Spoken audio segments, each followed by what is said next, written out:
Po, salamat po sa talagang tumutulong at ginagamit ng Panginoon. Pagpalain po kayo ng Diyos. While tayo po ngayon mag-aaral na ng salita ng Panginoon. Handa na po ba kayo makinig ng mensahe ng Diyos? Handa na po ba kayo na tumanggap ng pagpapala? Alright, so sige po, tayo tayong lahat. And please, atin pong buksan ang ating mga Bible in Luke chapter 22. Ayan, Luke chapter 22. Pag-pray po natin na sana talagang ang Diyos ay patuloy pang magdagdag at magbigay pa sa atin ng mga karagdagang kapatiran. Ano ho? Kaya atin pong pinaiigting at pinapanalangin yung mga outreaches din po natin na sana ay talagang patuloy pong palaguin ng Panginoon. Verses 31 to 32. Ito po ang sabi ng mga talata. And the Lord said, Simon, Simon, behold, Satan hath desired to have you, that he may sift you as wheat. But I have prayed for thee, that thy faith fail not. And when thou art converted, strengthen thy brethren. Manalangin po tayo. Panginoon, salamat po sa oras na ito. Kami po ay tinipon mo para sumamba po sa inyo sa espiritu at katotohanan. Salamat, Panginoon, sapagkat tunay po na ikaw ang siyang nagbibigay sa amin ng buhay at kalakasan.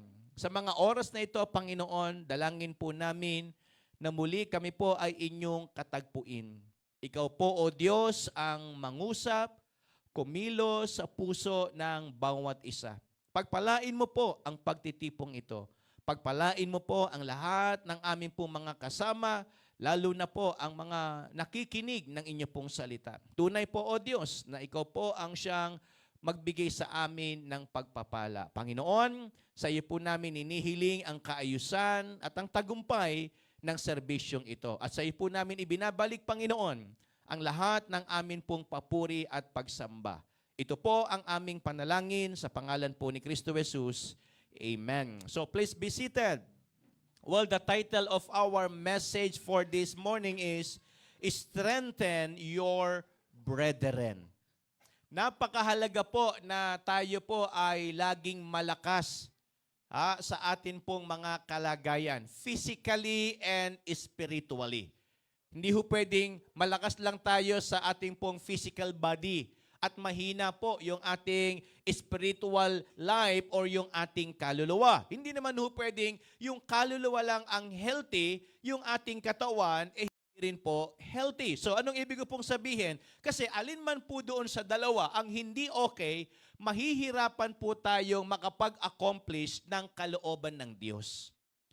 Kahit gaano ka-okay yung ating espiritu, kapag yung katawan naman natin ay hindi na able makapag-perform, mga kapatid, sa isip na lang natin at sa espiritu lang natin nararamdaman yung kalooban ng Diyos, hindi na ho natin nagagawa. Pero kahit gaano naman po tayo kalakas physically, kapag ang ating espiritu naman hindi rin okay, tingin ko po pareho lang. Kahit malakas at malusog ang katawan natin, kapag hindi naman okay ang ating espiritu, hindi rin ho natin magagawa yung kalooban ng Diyos para po sa ating mga buhay. Naniniwala po ba kayo na kailangan tayong maging healthy? Dapat tayo po ay healthy. Tama po ba? Hindi lang ho sa ating physical body, but also even in our spiritual body. Yung ating kaluluwa, kailangan din po nating maging healthy. Paano po ba maging healthy ang katawan ng isang tao? Physically, kumakain tayo dapat ng tama. Nagkakaintindihan po ba tayo? Nabubuhay po tayo dapat ng tama. Tamang ang tulog, tamang ehersisyo, lahat kailangan inaayos po natin para magkaroon tayo ng healthy body. So the same thing na gusto ko pong ituro din, kung gusto natin magkaroon ng healthy na kaluluwa na ating pong espiritu, ay kailangan din ho natin na bigyang pansin kung ano yung mga dapat na ginagawa ng isang Kristiyano para maging malusog yung kanyang kaluluwa. Ayaw natin kung minsan ng gulay. Kasi nga, panglasa natin parang hindi masarap or parang kulang sa lasa. O kaya, hindi matake ng ating panlasa o ng dila, yung para bang ngumunguya ka ng damo. Meron niyang binigay sa akin si Preacher Rodel. Although yung isa hindi ko pa nainom, binigyan niya ako ng barley. Barley ba yon? Yung juice or yung tinitimpla. Pag ininom ko yon, tinikman ko, ang naiinom ko, ang nalalasahan ko, lasang damo. Pero totoo, grass naman talaga yon. Fiber eh. Kaya nga, kine-cleanse yung. So ayaw natin, minsan may aftertaste pa. Ayaw natin nung lasang damo. Kaya tignan niyo yung mga kalabaw. Sabi nga ng kasabihan, kalabaw lang ang tumatanda. Tama ba ako? Hindi tumatanda. Ganun ba yon? O, bakit? Kasi ang kinakain ng kalabaw, damo. Kaya pag kayo'y kumain ng damo, hindi kayo tatanda. Kaya lang, magmumukha naman kayong kalabaw. Sino ang ayaw tumanda? Yun nga lang, mukha naman tayong kalabaw. So meron tayong aftertaste. Naintindihan po ninyo? Ayaw natin nung panlasa, pero yun ang kinakailangan. Namimili lang tayo gamot o pagkaing tama. Ganun din naman sa gamot, hindi rin naman masarap ang lasa. Nagkakaintindihan po ba tayo mga kapatid? So kung iaayos din pala natin yung kalusugan natin, tanggapin na natin na yung mga kailangan ng katawan, kahit hindi masarap, tanggapin natin. Well, kung titignan din natin in spiritual aspect, mahirap, malungkot, di ba? Minsan parang hindi masaya pag nagbabasa ka ng Bible. Pero kung kailangan ng kaluluwa, doon mo marirealize yung may sakit ka na, yung nag-backslide ka na, yung matamlay ka na, tsaka ka babalik, hindi mo na siya ma-appreciate. Alam niyo ho, sabi ko mas maganda, sabi ng Bible, and the Lord said to Simon, Simon, Simon, behold, Satan hath desired to have you. Ang gusto ng kaaway sa atin, both physically, spiritually, maging masakitin. Kasi either doon, pag naapektuhan niya yung ating katawan, kahit okay ka sa spirit, wala kang magagawa. Po ba ako, mga kapatid? Kaya ang dyablo, dalawa ang target niya sa atin. Katawan mo at ang espiritu mo. Kahit okay ka naman sa katawan, kapag yung espiritu mo naman nawala ka sa hulog, tingin ko po, wala rin tayo rito ngayon. O kaya, kung nandito man tayo ngayon, hindi rin tayo nakakapakinig ng maayos. Tama po ba? Present yung body, absent yung spirit. Yung iba naman, kaya naman kahit wala kami dyan, pastor, yung spirit naman namin nandyan. Ano pa kaya maganda ron? Yung wala yung body, yung spirit nandito, o nandito yung body, wala yung spirit dito. Tingin ko po, parehas hindi maganda Tama po ba ako? Kasi pag ganon, iiwasan niyo ibang upuan dyan. May nakaupong spirito dyan. Huwag niyong upuan. Baka maupuan niyo si kapatid. Anong ibig ko po sabihin mga kapatid? Ang target ng kaaway, eto po, para maging aware tayo, hindi lang yung ating spirit, even our physical body. Kaya nung si Apostle Paul, nagkaroon siya ng sakit, nanalangin sa Panginoon, he prayed to the Lord thrice, pero anong sagot ng Panginoon? Healing? No. Ang sagot ng Panginoon, alam niyo kung ano? Grace. You know why? Kasi yung grace, pwedeng pakinabangan ng physical body. Hello po. Yung grace, pwedeng pakinabangan ng kaluluwa. Kasi kung pagagalingin ng Panginoon si Apostle Paul sa kanyang sakit, gumaling yung katawan, pero kung manlalamig naman yung kanyang espiritu, sayang lang yung kalakasan. Tama po ba? Sino ho sa inyo ang gusto laging malakas? Tama po ba? Sino sa inyo ang gusto nyo laging malakas ang inyong pakiramdam? Yung wala kayong nararamdaman o iniindang kahit anong sakit, gusto natin lahat yun. Tama po ba? Pero lagi nating bigyan ng dahilan ang Diyos sa mga ginugusto natin. Kasi hindi ho po pwedeng gusto lang natin yung isang bagay nang wala namang maka-Diyos na dahilan. Kaya kung titignan po natin dito, sabi ng Bible, and the Lord said, Simon, Simon, behold, Satan hath desired to have you. Ang gusto ng kaaway sa atin, hindi na tayo niya kayang dalin sa impyerno. Naniniwala po ba kayo na tayo hong mga tunay na ligtas, hindi na ho tayo pupunta sa impyerno? Naniniwala po ba kayo ron? Tama po, yung mga tunay na ligtas, hindi na ho tayo pupunta sa impyerno. Pupunta na tayo saan? Sa langit. Tama po ba? Hello po. Yun ang sabi ng Bible. So sa madalit salita, ano na ngayon ang gusto ng kaaway sa atin? Ang sabi kasi ng Panginoon kay Simon, kay Peter, Satan hath desired to have you. Hindi kanya na kayang isama sa impyerno, pero kaya kanyang saktan, kaya kanyang pahirapan, kaya kanyang lituhin, at kaya kanyang dayain. At ito po ngayon ang tugon ng Panginoon sa kalagayan ni Apostle Peter. Sabi ng verse number 32, but I have prayed for thee. Alam nyo, ang pinakamasarap dito, yung sinabi dito ng Panginoon na ipinapanalangin ko kayo. Masarap na meron tayo mga prayer warriors. Thank you po sa mga nagpe-pray. Tama po ba? Salamat, may kapatid na nagpe-pray sa atin, may mga kapatira na nananalangin para sa atin. Pero anong sabi ng Panginoon? But I have prayed for thee. Ano yung prayer ng Panginoon para kay Apostle Peter? That thy faith fail not. Ang kalooban kasi ng Panginoon, yung pagsubok, problema na ginagawa ng kaaway, huwag maging dahilan sa po sa atin para tayo ay bumigay at tumigil. Kasi, ini-imagine ko lang, bakit pa magpe-pray ang Panginoon dito kung kaya naman niya tayong palakasin? Naintindihan niyo po ba mga kapatid? Ayan po yung sabi ng verse number 32 eh. But I have prayed for thee that thy faith fail not. Kung si Satan may desire na tayo'y pabagsakin, ang Panginoon may desire din na tayo ay pakasin.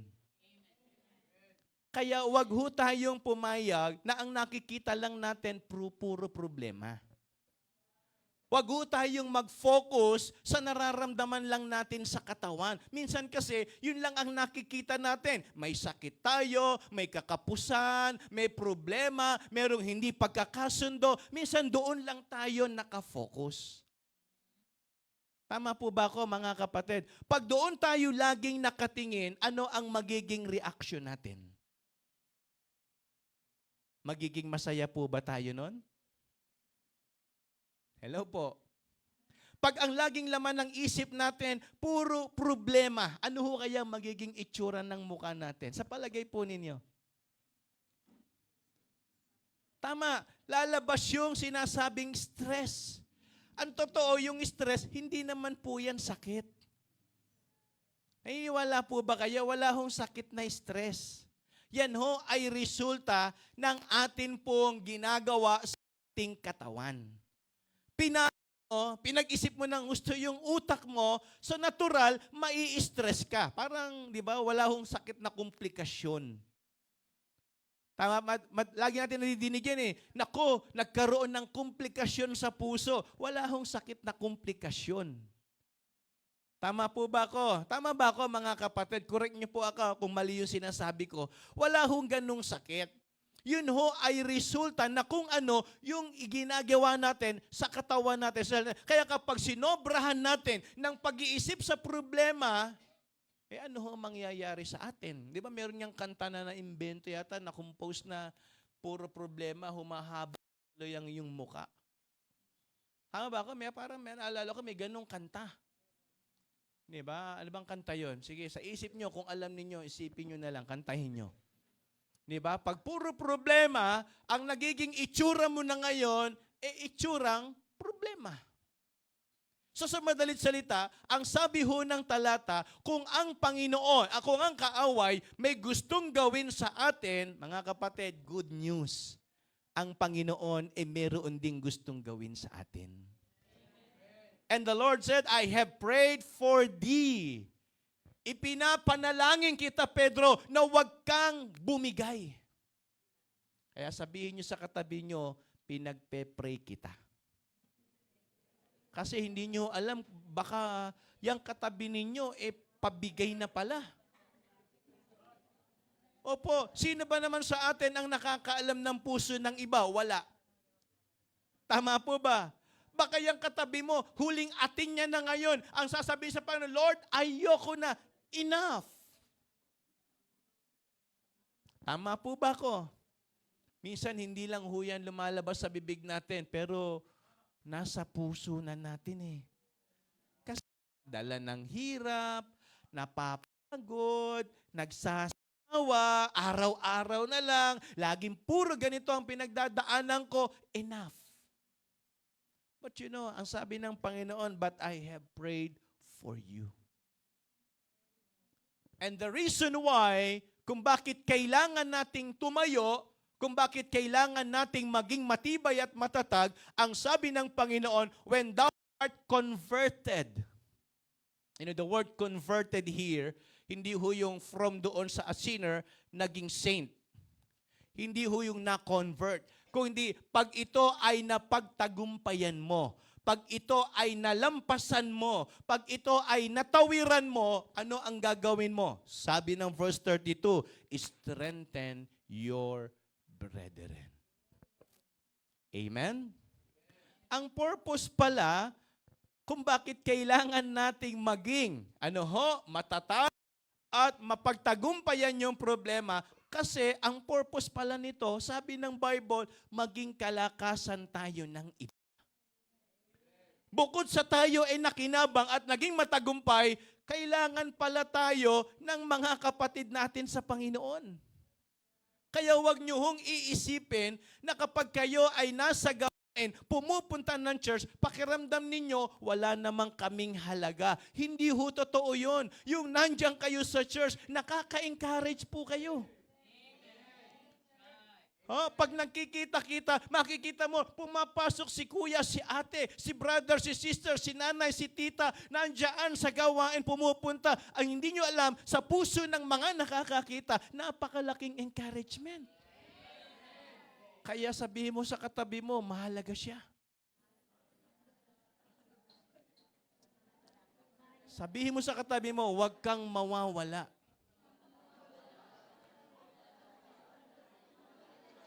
Bakit?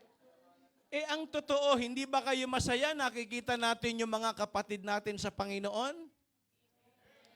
Lalo na yung tuwing linggo na lang tayo nakakapunta ng church. Hindi natin nakikita ng Lunes, Martes, Miyerkules, Huwebes, Biyernes, Sabado. Ito yung pinananabikan ng mga Kristiyano na yung araw ng linggo, mang-i-encourage ako. Amen? Kaya sabi mo sa katabi mo, sana huwag kang mawawala.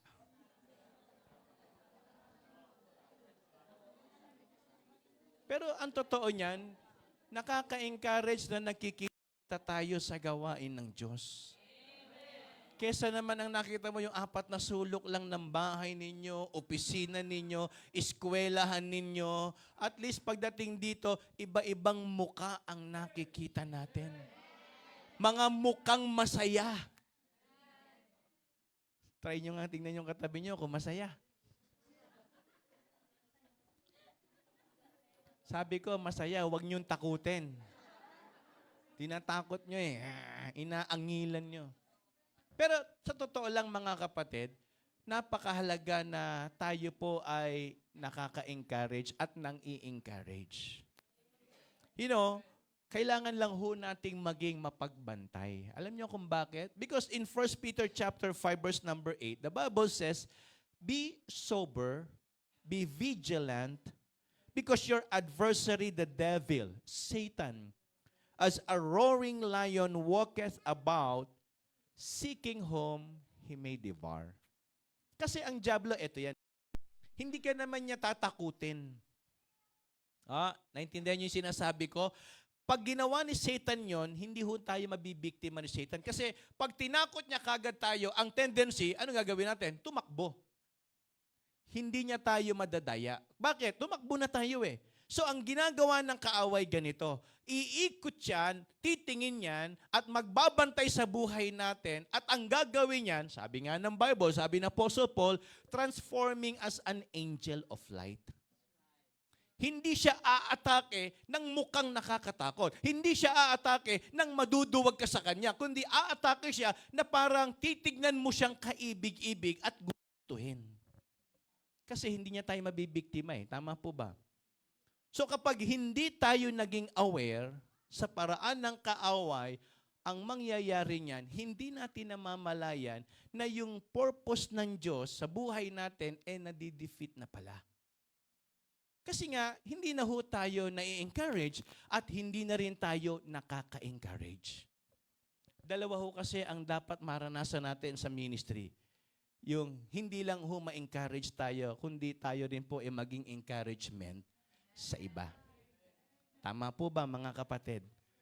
Sarap sa pakiramdam na, alam niyo po, yung ginagamit tayo ng Panginoon para yung iba nating kapatid maging malakas at magpatuloy sa gawain ng Diyos. Amen. Kailangan ho natin yun eh. Hiniwala ba kayo, kailangan ho natin ng encouragement? Amen. Lahat po tayo, kailangan natin ng kalakasan. Tama po? Sabi ko nga kahapon, nung Friday sa Pastor's Fellowship, hindi lang ho ang mga members ang nangangailangan ng encouragement. Kahit pastor. Kasi po birthday ni Pastor Ronald David, last Friday, ako po yung nag-share doon sa kanilang fellowship sa mga members niya at sa mga pastors na nandun. So, sabi ko, sa palagay po ba ninyo kayo lang ang nangangailangan ng encouragement? Kailangan din ng mga leaders. Tama po ba? Kung paano pinagpe-pray namin na kayo ay ma-encourage namin sa ministry, ganun din. Tinitignan din po namin kayong encouragement namin sa buhay. Kaya hindi po pwedeng kayo lang ang dapat na-encourage. Dapat lahat tayo rito na-encourage. Kasi kailangan po natin ng isa't isa. Tama po ba? Sa ayaw niyo at sa gusto, kailangan niyo ho na may pastor. Tama po ba? Kasi yun ang tama eh. Ang kawan ay merong nagpapastor. Kailangan ng tupa. Anong sabi ng Bible? Nung ang tao'y nagkasala, all we like sheep have gone astray. So anong ibig sabihin? Ang tupa, hindi niya kayang hanapin yung tamang direksyon. Kailangan niya ng nagpapastol. Di kagaya ng mga aso. Kahit saan umikot-ikot yan, nakakauwi yan ng bahay. Tama po ba ko? Pusa, iligaw mo, bumabalik. Meron ba kayong alagang pusa? Sino may alagang pusa rito? Di ba? Kahit iligaw mo yan, alam niya yung daan pabalik. Yung nagligaw, naligaw, yung pusa, nakauwi.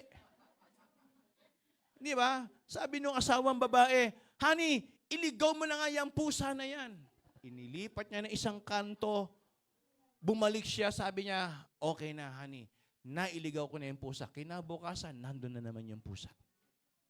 Nagalit yung asawang babae, iligaw mo na nga yung pusa, dali mo sa malayo. Sumunod na pangalawang kanto, doon niya iniwan. Kinabukasan, bumalik ulit yung pusa. Nagalit na naman yung asawang babae. Ano sabi niya? Pagkalayo-layo mo na, inilayo na nung asawang lalaki yung pusa. Kinabukasan, yung asawa niya hindi pa bumabalik. Pero yung pusa, nandun na. Ang naligaw yung mister. Hindi na makabalik. So yung aso, yung ibang ibon nakakabalik. Tama po ba? Di ba? Nakakita na ba kayo yung mga trained na ibon? Kalapate, lovebirds, nakakabalik yan. Pero ang tupa, walang sariling kakayanan para ipagtanggol ang sarili, para dalhin yung kanyang sarili sa safe na kalagayan. Hindi ho kaya ng tupa. Kaya doon ho tayo inihalin tulad ng Diyos. Kaya ang tupa, kailangan ng merong nagpapastor. Tama po, mga kapatid. So ngayon, eto po. Kung ang kaaway, ganun ang ginagawa sa atin, dapat maging aware tayo. Ngayon, natin malalaman na ito'y gawa ng kaaway. Ephesians chapter 6, verse number 12. Sabi po rito, for we wrestle not against flesh and blood. Kaya ang kaaway natin, mga kapatid, for your information, hindi tao. Kung meron man tayo maging hindi pagkakaunawaan sa pamilya, sa trabaho, o kung saan pa man, maging sa ministry, hindi tayo ang magkakaaway. Tandaan niyo palagi ito, dapat tayo ang magkakakampi sa ministry. Ang kaaway natin, itong sinabi ng Ephesians chapter 6, verse number 12. Ano po yon? For we wrestle not against flesh and blood, but against principalities, against powers, against rulers of the darkness of this world, against spiritual wickedness in high places. So meaning, ang kaaway natin, hindi yung katabi natin.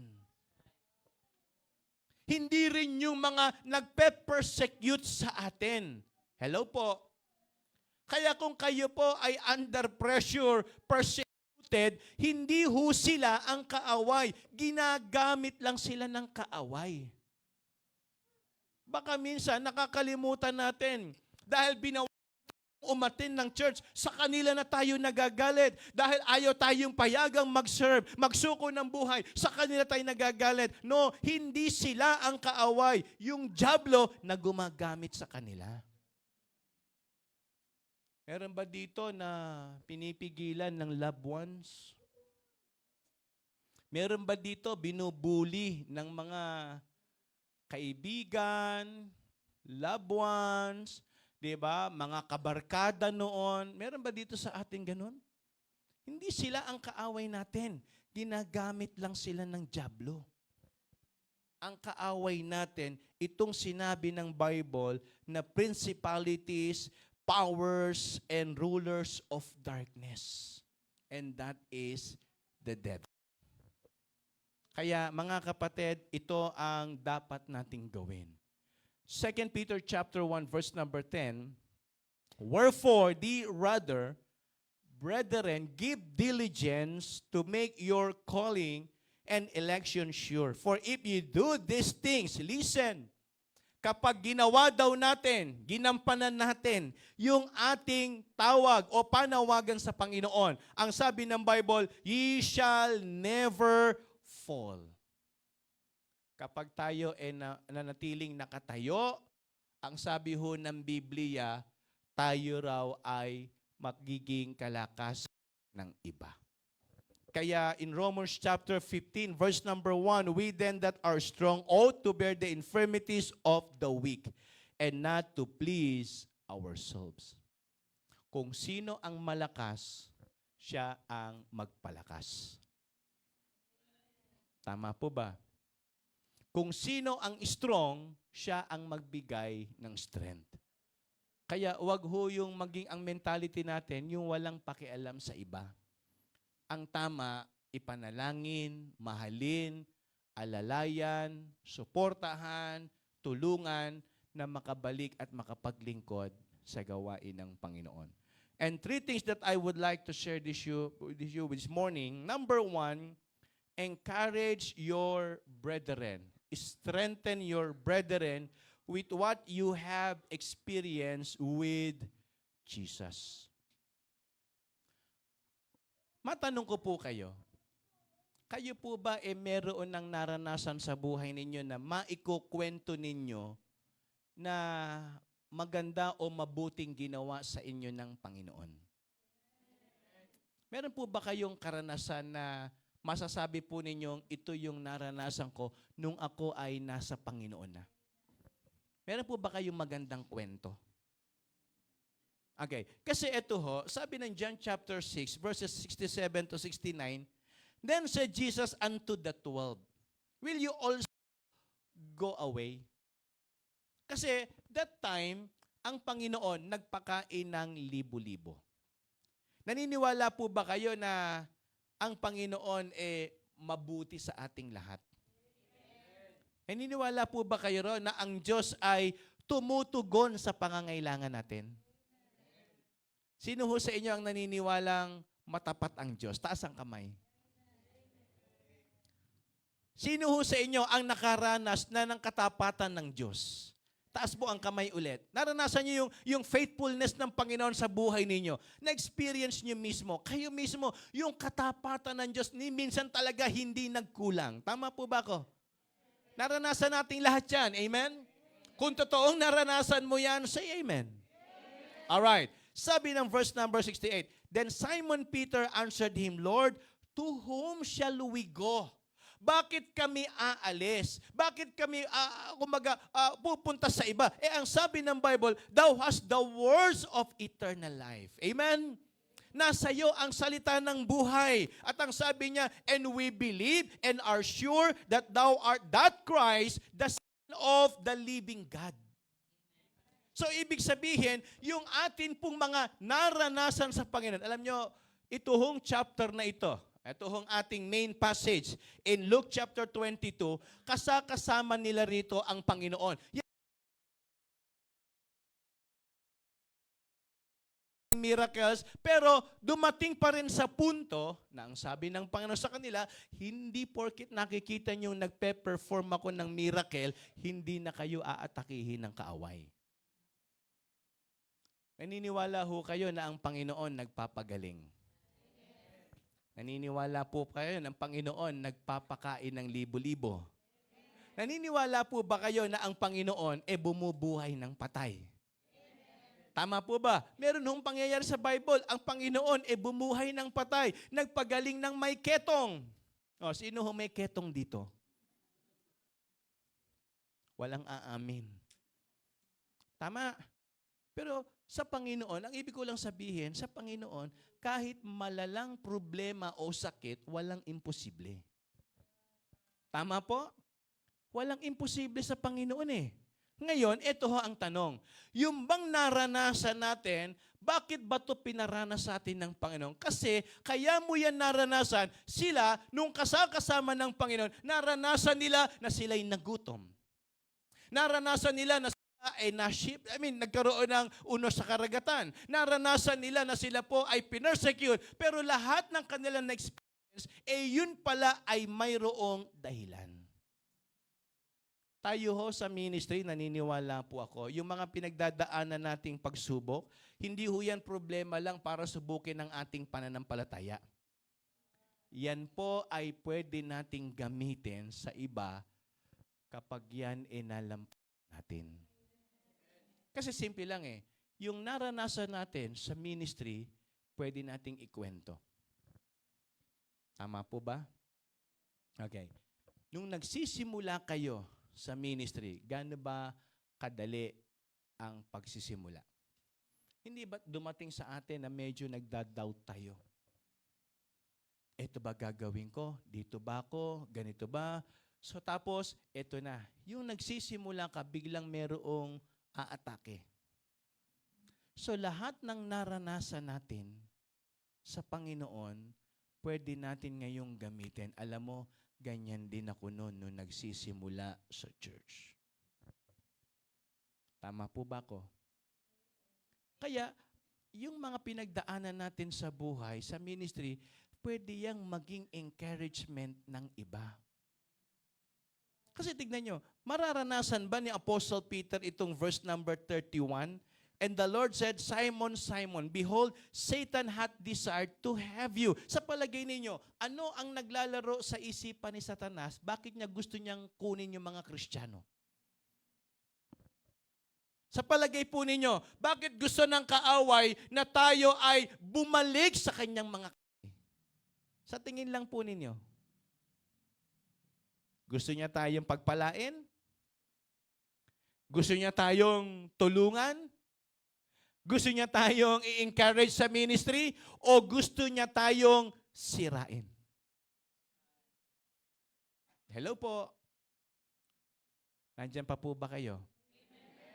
So, yung naranasan ni Apostle Peter that Satan had desired to have you, ang ibig sabihin nun, gusto kanyang dikdikin. Gusto yung anong tawag din, yung SIF sa mga probinsya, di ba? Alin yung nagtatahip ba tawag doon? Tahip?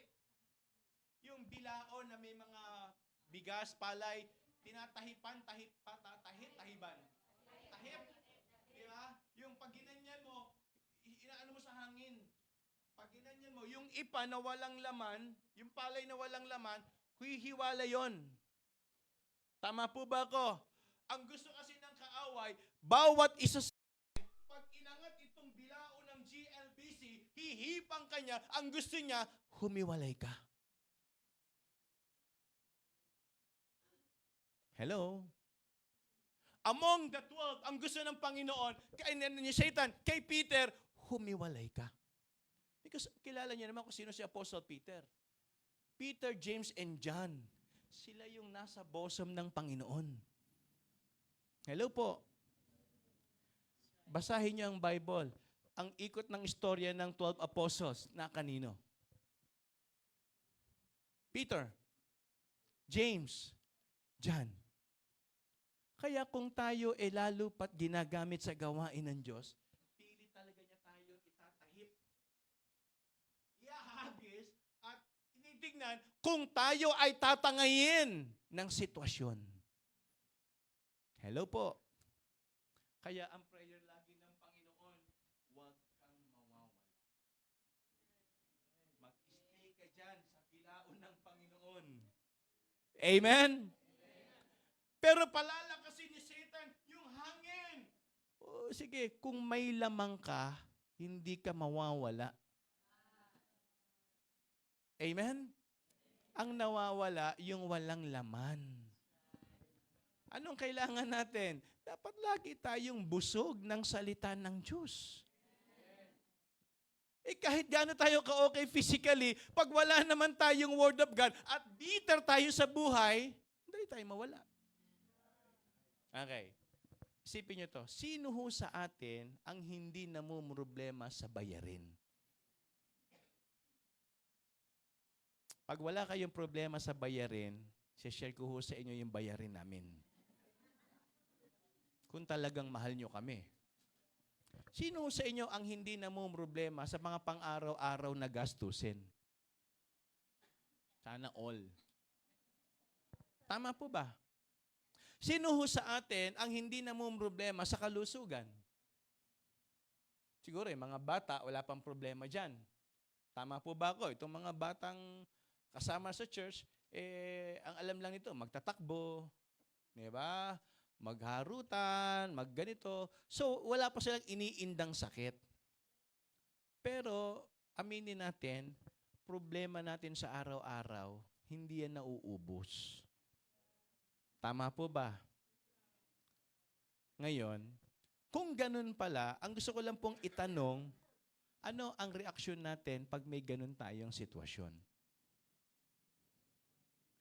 Sabi ko nga, kahapon nung Friday, kung yung mga unbelievers, kasi hindi naman bagay na sila tawagin na di-discourage, o pwede na rin, nadi-discourage sila, alam nila kung saan sila pupunta para maglibang. Hello po. Pasintabi na po. Kapag kayo naiinis, may problema sa buhay, alam ng unbelievers kung saan pupunta yan. Tama po ba ko? Hello po. Alam ng unbelievers, pag nag-away ang mag-asawa niya, saan pupunta yan? Tama po ba? Hello?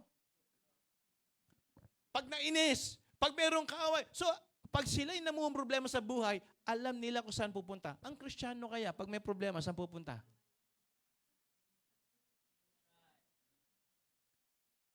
Pumunta nga sa bahay-sambahan, pero parang hindi naman to yung lugar na nagpapasaya sa kanya. Yung mga lasinggero, pag may problema, pumunta doon, kahit masakit sa ulo, kahit nakakasuka, bumabalik. Yung mga sugarol, kahit natatalo, bumabalik. Tama po ba? Nagkakaintindihan po ba tayo? Therefore, dapat, kahit anong mangyari dito, hindi tayo dapat pumapayag na hindi bumalik. Tama? Kaya lang, nagtataka ako, bakit malungkot tayo?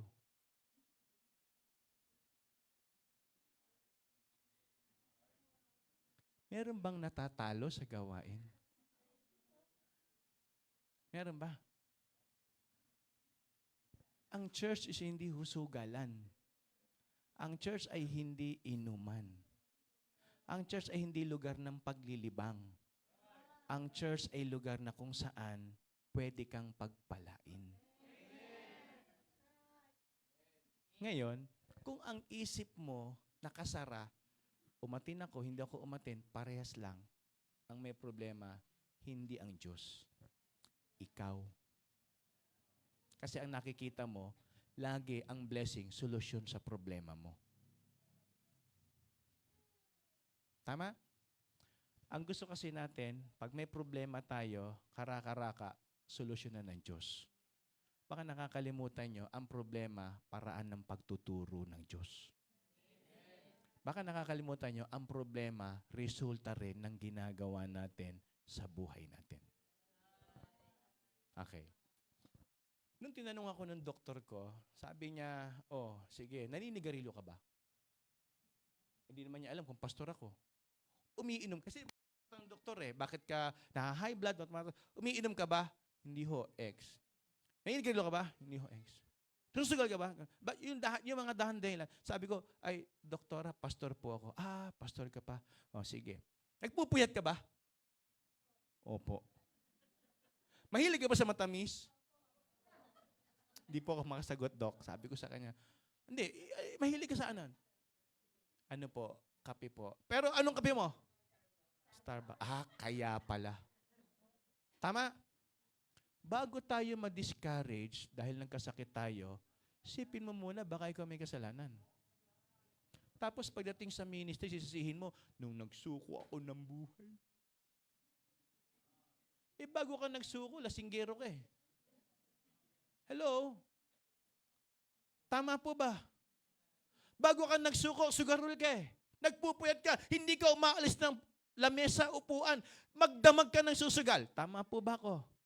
Tapos, asisisihin natin, si ministry ako Kala ko ba pag sa ministry, hindi naman, walang pinangako ang Diyos na pag nasa ministry ka, hindi ka magkakasakit. Si Pablo nga, ilang simbahan ng itinayo, nagkasakit, di gumaling Pero hindi bunga yon ng kanyang ginawa noon. So sabi ng doktor sa akin, eto ang good news. Hindi ako binawalang uminom. Bawasan lang. At least 3 times a day ka lang mag-Starbucks. Parang hindi kayo naniniwala. Sinabi ng doktor yun. Di ho. Ang gusto ng doktor, 3 times a week mag-exercise. Bakit? Pag sino sa atin ang may panahon mag-exercise? Kadalasan ang isip natin, pag may sakit na. Tama po ba ako? Hello? So ano ibig ko sabihin mga kapatid? Yung gusto ni Satan, sirain tayo. Pero bago ho tayo maging bitter and negative, sipin muna natin, sino ba tayo kahapon? Ano ba ang ginawa natin sa sarili natin? Sabi ko, sabi ni Satan, wala nga akong ginagawa sa'yo, ako sinisisi mo. Yung nagkasakit ka, hindi naman ako yun Ikaw yun Hello? Sino sa inyo ang mahilig sa tabahan ng baboy? Sino sa inyo ang mahilig sa bagoong? Sino sa inyo ang mahilig sa maasim? Tapos sisisihin natin, Panginoon, gawain, tayo kumakain. Hello? Ngayon, magiging malungkot tayo kasi meron tayong sabi ko nga, nung ako po'y may nararamdaman, sabi ko, Lord, katapusan ko na ba to? Sabi ng doktor, huy, wala ka pang laboratory. Di ba hindi na nga ako kumakain ng kanin? Sabi ng doktor, huwag ka munang mag-diet. Huwag ka munang Hindi pala kung may sakit ka, baka mamaya, bawas ka ng kinain, bumagsak naman ang sugar mo. Namatay pa rin. Kaya ang sabi ng doktor sa akin, magpa-fasting ka lang kapag kukunan ka na ng mga dapat ipalaboratory. Ngayon, hanggat hindi ka pa nagpapaano, pwede ka pang mag-Starbucks. Sabihin mo sa member mo, pwede pa. Sabi mo sa kanila, pag hindi ka nilibre, tataas ang sugar mo, tataas ang dugo mo. Maha-high blood ka. O, yun daw ang gamot. Kaya nung kinuha ako ng dugo, nakita, dark caramel tsaka caramel macchiato. Iba na raw ang dugo ko, kape na. Alam niyo bakit ako mahilig sa kape? Anak ko rin, minana yata sa akin eh. Mayat-maya kape rin ng kape. Pag hindi ako nagkakape, yung mata ko, pumipikit kusa. Totoo po yun. Pag ako nakita niyong tulog na lang ng tulog maghapon, wala akong mangyayari sa buhay ko. Kaya mas pipiliin kong gising ako, nakapag-iisip ako, nakapag-aaral ako, may nakakausap ako, may nagagawa ako. Kaya sabi ko, paano kaya ito gagawin ko? Pag walang kape, pakiramdam ko, parang antok na antok ako. Kaya lang, ang kalabang ko naman, sugar, tsaka acid. Iyan ang problema nag-a-acid reflux. Sabi ko, Lord, paano to? Kaya lang, hindi ko pwedeng sisihin yung gawain, hindi ko pwedeng sisihin yung calling ng Panginoon kasi ako to Mga kapatid, bago ho tayo manisi ng iba, tingnan muna natin, sino ba tayo, ano ba tayo sa harapan ng Diyos? Kaya bago tayo, sabi ko nga, di mas masarap na lang, at least nagkasakit ako, nasa gawain ako ng Panginoon. Tama po ba? Kumbaga sa huling yugto ng buhay ko, may ginawa akong mabuti kesa wala ako sa ministry. Okay, to tell you honestly, nasa ministry kayo o wala, kung anong buhay ninyo, yan ang magiging lundo. Tama po ba? Hello po. Kung wala ako sa ministry at mahilig ako sa kape, mahilig ako sa Starbucks, tataas talaga sugar ko. Hello? Di magpasalamat na ako, at least nasa gawain ako ng Panginoon. Ano man nang mangyari, naglilingkod ako. Tama po ba? Ngayon, dahil nasa gawain ka at tinuruan ka ng doktor, iwasan mo na yun.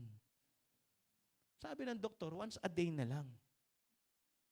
Pero ang sugar mo, dapat, healthy. Pwedeng magkape kung kaya mo, walang sugar. Kung talagang hindi mo mapigil yung panlasa sa kape, magkape ka, walang sugar. As in, lang talaga, yung black coffee, walang creamer. Inisip ko, ano kaya lasa ng pait nun? Gusto mo ng tapang di ba? Tama naman, kaya ka nga nagkakape, gusto mo ng tapang, tapos inaalis mo yung tapang. Di wag ka na magkape, maggatas ka na lang. So mga kapatid, for Satan had a desire to have you. Kaya kapag hindi tayo naging tama sa pananaw natin, sa nangyayari sa buhay natin, magiging bitter tayo. Kasi ang tingin natin sa nangyayari sa atin, lagi dahil sa gawain. Tama ba ko? Alam nyo, kaya ako nasasabi, naisip ko na yan Ito ba ang sukli ng pagsusuko ko ng buhay sa Panginoon? Mali. Kahit wala ka sa Panginoon, kung ikaw yang ka pa rin. Okay. Kung hindi siguro ako nasa Panginoon, hindi kape ang gusto kong inumin. Yes or no? Kilala ko ang mga kapatid ko. Hindi ako aayain niyang mag-Bible. Hindi ako aayain niyang magkape tayo. Aayain ako niyan sa inuman. Tama po ba? Bakit ko sisisihin yung ginagawa ko? Kahit wala ako sa Panginoon, doon ako pupunta. Salamat na lang, at least may ginagawa ako ngayon sa Panginoon. Amen? May naging kabuluhan. Because Satan had a desire to destroy you, to destroy us. Kaya kung ano yung mahina sa katawan natin, doon niya tayo atakin. Like what I said in my introduction, ang gusto ni Satan, wasakin ang katawan natin. Dayain yung ating paniniwala. Tama? Gagamitin niya yung situation. Siguro kung hindi ka nasa hindi ka magkakaganyan, siguro. Pero ang totoo, alam ng Diyos ang mas mabuti. Amen? Sabi po ng Bible, in verse number 69, and we believe and are sure that thou art that Christ, So ang ibig sabihin, yung pagkakilala nila sa Panginoon is not because of yung passive understanding. Kung ano lang yung nakita nila, kung hindi naniniwala sila according to the Word of God. Hindi man nila nakitang ang Panginoon nagpapagaling, naniniwala sila that you are that Christ. Ikaw yung Messiah, ikaw yung Savior, ikaw yung Son of God. Amen? Kaya kahit hindi natin makita yung miracle, we believe that art that Christ. Naniniwala kami, ikaw si Kristo na Panginoon namin. Amen? Kahit hindi makita yung miracle. Second thing, not only what you have experienced with Christ, second is what you have entrusted to Jesus. You know, in 2 Timothy chapter 1, verses 11 to 13, whereunto I am appointed a preacher and an apostle and a teacher of the Gentiles. For the which cause I also suffer these things. Nevertheless, I am not ashamed, for I know whom I have believed, and am persuaded that he is able to keep that which I have committed unto him against that day. Hold fast the form of sound words, which thou hast heard of me, in faith and in love, which is in Christ Jesus. Listen, ano na ba yung bagay na ipinagkatiwala natin sa Panginoon? Meron ba kayong maaalala na, Panginoon, ikaw na ang bahala dito? Ano ba kayong ganong senaryo sa buhay ninyo na wala akong kayang gawin, wala kami magagawa, Panginoon, ikaw na ang bahala? Meron ba kayong ganon? Yung mga buhay natin, sa totoo lang, di ho natin kayang alagaan. Hindi ho natin kayang bantayan, hindi ho natin kayang ipagtanggol. Really natin. You know, sabi ni Apostle Paul, for the which cause I also suffer these things, sa mga naranasan niya. Iba't iba, pinagbabato, ikinulong, na shipwreck, kagutuman, lahat pinabayaan siya, lahat ng yon, for these things, I also suffer these things, nevertheless, I am not ashamed. Kaya kung kayo po dumaan, okay, mga kapatid, sa kahirapan. Kung kayo po ay dumaan sa persecution, kung kayo po ay dumaan sa kayo pinapahiyan ng iba, huwag ho kayong mag-alala. Kasi lahat ng yan, kung ititiwala nyo sa Panginoon, ang sabi ng Bible, malinaw, for I know whom I have believed. Kung kayo po nagtitiwala sa Panginoon, sa buhay ninyo, yun po ay pwede nyong maging paraan para maging kalakasan ng iba. Bakit? Yung makita ho kayong nagpapatuloy pa rin. Kasi ang tanong ko nga sa inyo, sino ang walang problema? Sige po, usap tayo. Sino walang problema? Mapalad kayo pag wala kayong problema ngayon. Naintindihan po ninyo? Mapalad kayo pag wala kayong problema ngayon. Naintindihan niyo po yung sinasabi ko? Kasi pwedeng dumating din ang problema sa inyo. Walang pinipiling oras, walang pinipiling sitwasyon, walang pinipiling tao. Kahit sino sa atin, pwedeng dumating sa ganong punto. Ngayon, ito ang tanong ko. Kung may problema tayo, sabi ng Bible, ang linaw-linaw, for the which cause I also suffer these things. Marami siyang pinagdaanan sa buhay Si Apostle Paul, baka akala ho natin, yung naging paglilingkod ni Apostle Paul, madali lang. Ang dami niya hong pinagdaanan, grabe.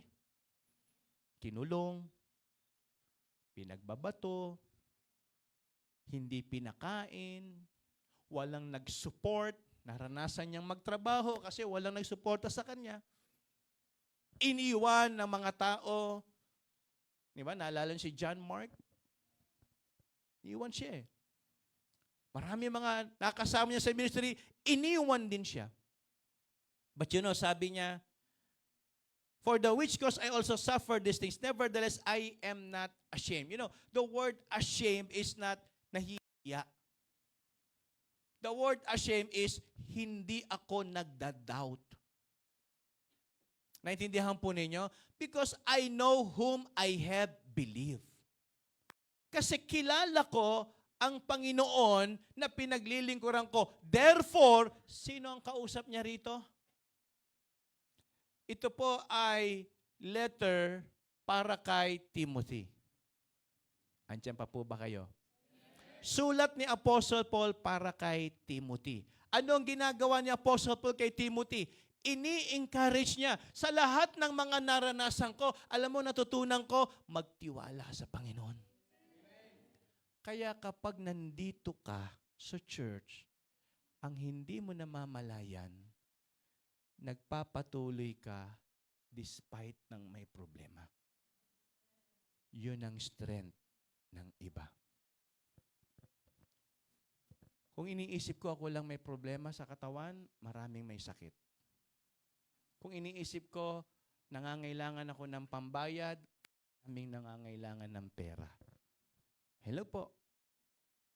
Ang iisipin ko ngayon, bakit nakapagpapatuloy itong mga taong ito? Wala ba silang problema? Ang sagot, meron. Tama? Alam lang nila kung paano magtiwala sa Panginoon. Hello po. Sabi ko nga hindi matatapos ang problema hanggat nandito tayo sa mundo nito.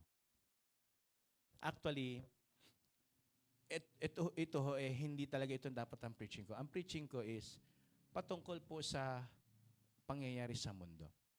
Okay. Sino sa atin naniniwala na ang mundo crooked? Crooked. Sino sa inyo ang naniniwala na ang mundo unfair? Unfair ang mundo. Naniniwala ba kayo ron? Pero bakit binibigay natin ang best sa mundo? Hello po. Hello? Bakit pilit nating piniplease ang mundo? Crooked. The Bible says, this know also that in the last days, perilous time shall come. Men shall be lovers of their own selves. Nakita natin yung picture ng mundo kung gaano kasama ang sanlibutan. Tama po ba? Pero pilit nating piniplease ang mundo. Ang dami mga tao sumasabay sa uso. Hindi lang yon. Bakit pilit nating sinusunod ang mundo? Crooked nga, unfair nga. Subukan ho ninyo. Magpakilala kayong Baptist, magpakilala kayong Kristiyano. Ano sagot ng mundo? So what? Pero sa Panginoon, special tayo. Sa mundo, hindi. Pero bakit maraming nagpipilit mabuhay sa mundo kaysa sa kalooban ng Diyos? Hello po. Yan ang sabi ng Bible Unfair, crooked, pero bakit ang daming na-entice mabuhay sa mundo kaysa mabuhay sa buhay ng Kristiyano? Sabi ko nga, galingan nyo sa mundo, paglipas ng panahon, wala na tayo. Huyo ka sa mundo. Pero sa ministry, kahit wala na tayo, pinag-uusapan pa buhay natin sa gawain. Amen? Kasi nga, sa Panginoon, lahat mahalaga. Last but not the least, with what you have earned from Jesus. Ano ba yung meron tayo na pwede nating gamitin sa iba? Okay. Lahat ng mga totoong tumanggap sa Panginoon, taas ang kamay. Yung mga tumanggap sa Panginoon, tinanggap niyo siya as your Lord and Savior, just raise up your hand. So, kasi ito yung gusto ko po itanong na susunod. Ano yung meron ka na tinanggap mo sa Panginoon? Okay.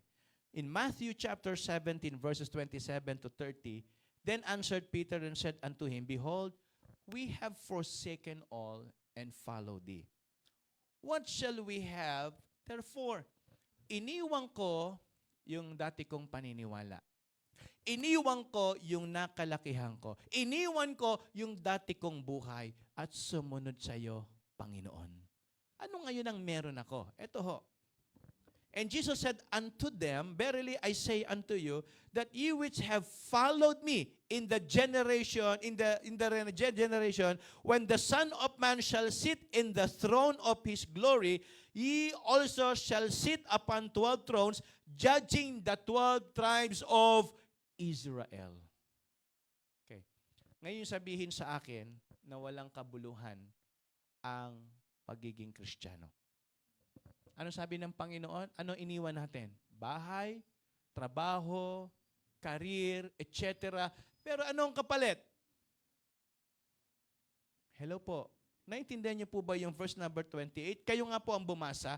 Verse number 28 only, begin.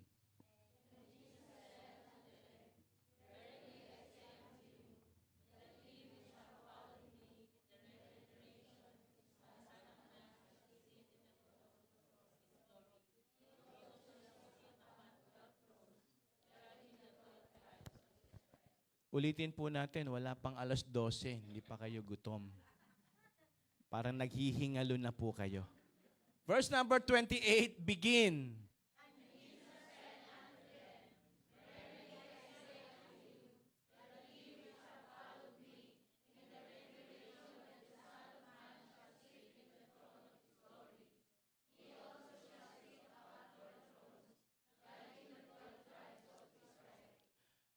Sino ba ang 12 tribes? Sino po ang 12 tribes? Sino po?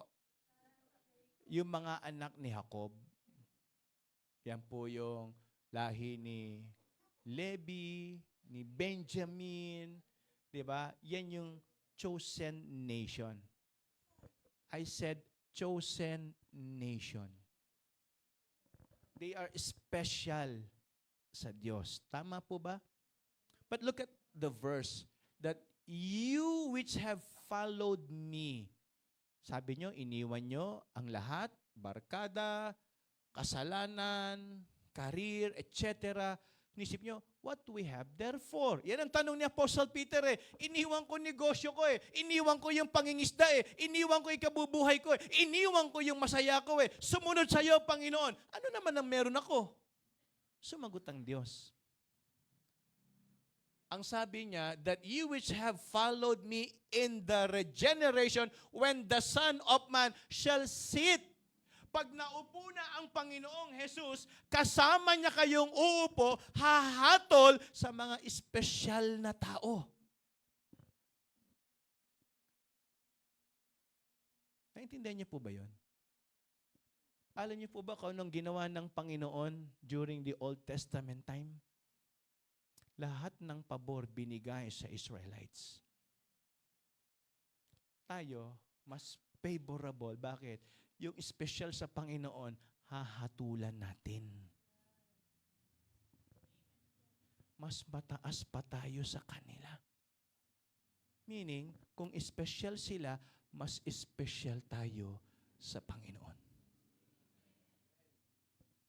Kung yung iba nakaupo sa mga lamesa o upuan ng mga bisita sa kasalan, kayo sa presidential table. Alam nyo ba yun? Sino ang nagnininang sa kasal? Pag kayo ninong at ninang, hindi kayo uupo doon lang sa ordinaryong upuan ng mga bisita. Uupo kayo doon sa tinatawag na presidential table. Tama ba ko? Andiyan pa po ba kayo? Oh. Tama, ang sarap tignan. Uy, nandun sila sa special seat. Tama, nakaupo kayo ron, doon sa lamesa na hindi kayo tatayo, pagsisilbihan kayo. Tama po. Parang wala na kayo ha. May nagninang na ba rito sa kasal? Taas nga po para makuha kayo ng mga magpapakasal pa. Okay. Totoo, di ba, nasa upuan kayo ng presidential table. Pero eto ho yan. Eto ang catch dyan. Pag ninang ka, Hindi po pwedeng kahit papano wala kang ibibigay. Tama po ba? Nakakaingit lang tignan, uy, terrible, doon sila sa sarap ng pagkain nila, pero may box yan. O kaya may sobre yan. Kayo, pwedeng maupo lang dyan makikain. Pero nakakahiya, kung ninong at ninang ka, kakain ka lang doon. Tama po ba? Saan tayo uupo? Shall sit in with the throne of His glory. You also shall sit upon 12 thrones. Nakakahiya, uupo ka sa 12 thrones, wala kang ginawa.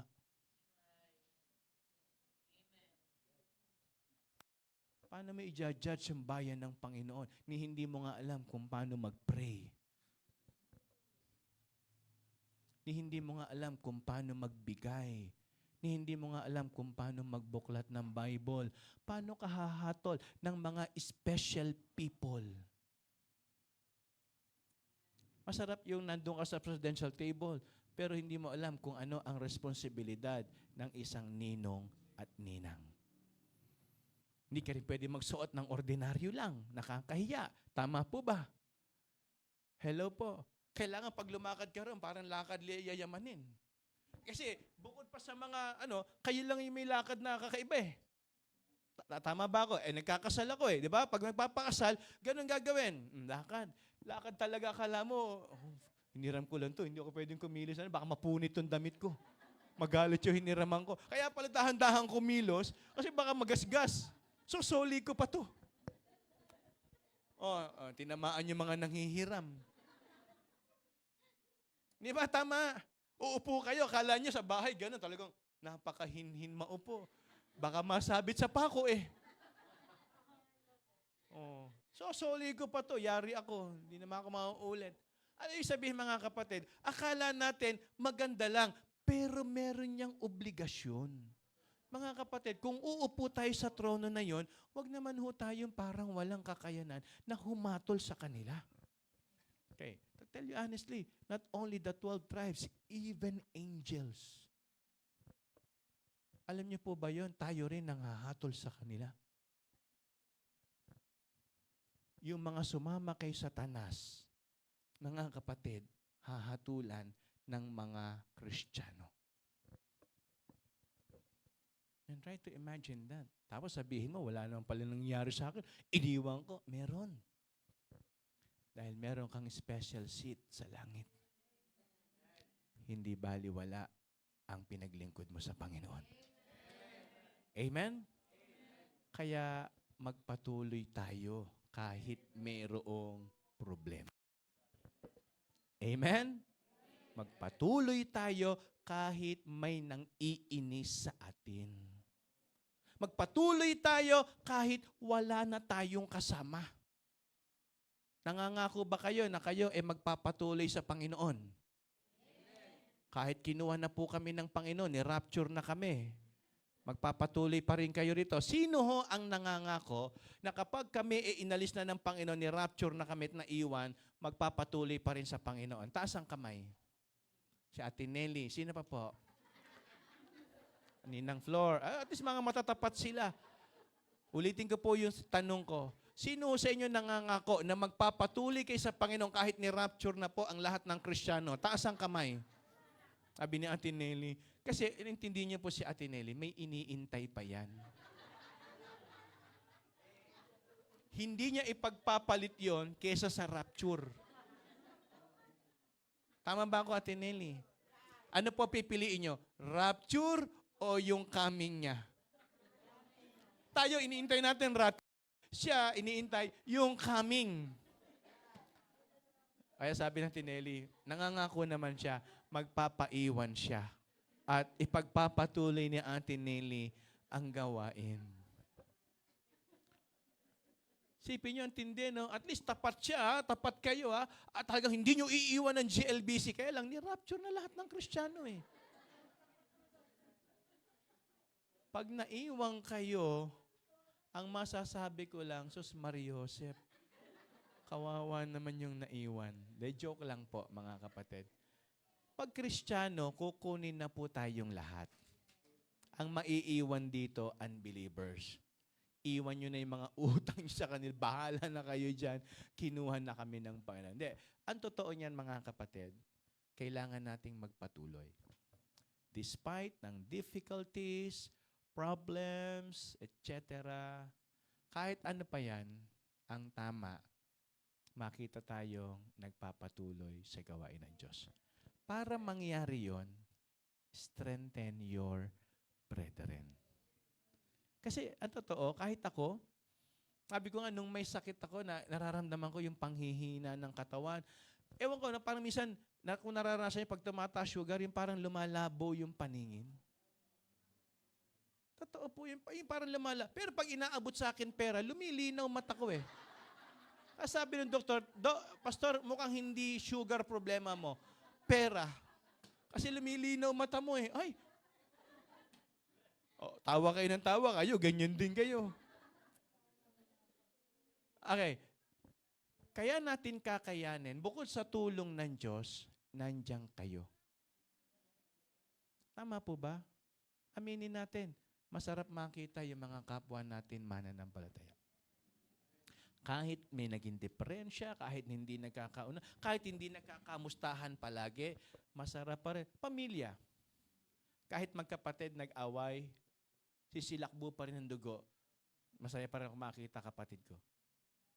Masaya pa rin ako makita kuya ko, ate ko, etc. Tama? Kasi dugo mo yun. Tama po? Yun, aray. Anong aray? Kasi dugo mo yun. Tama?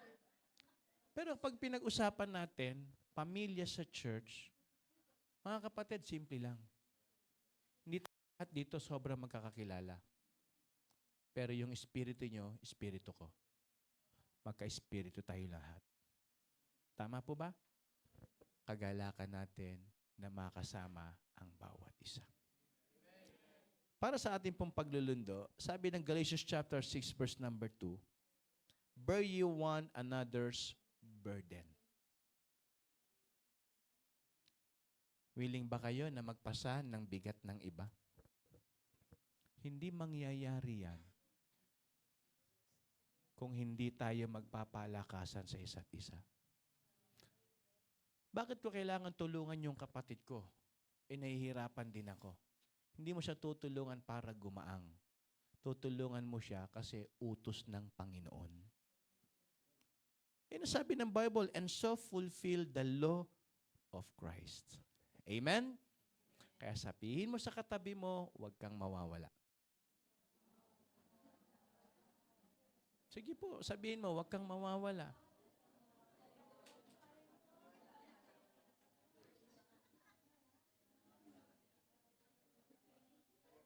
Di ba? Kasi pag nariyan ka, ako'y sumisigla. Di ba? Tama naman eh. Pag nakikita mo yung sa Panginoon, sumasaya ka. Amen? Ang totoo, pag bakante yung mga upuan na yan, hinahanap natin sila. Tama? Kaya, bawal mawala. Ang lalong bawal, yung magwala. Di ka nga nawala, nagwala ka naman. Amen? Kaya bawal mawala. Kaya sabi mo sa katabi mo, magkita tayo ulit. Tayo po tayong lahat, tayo po'y manalangin. Panginoon, maraming salamat po sa inyo pong itinuro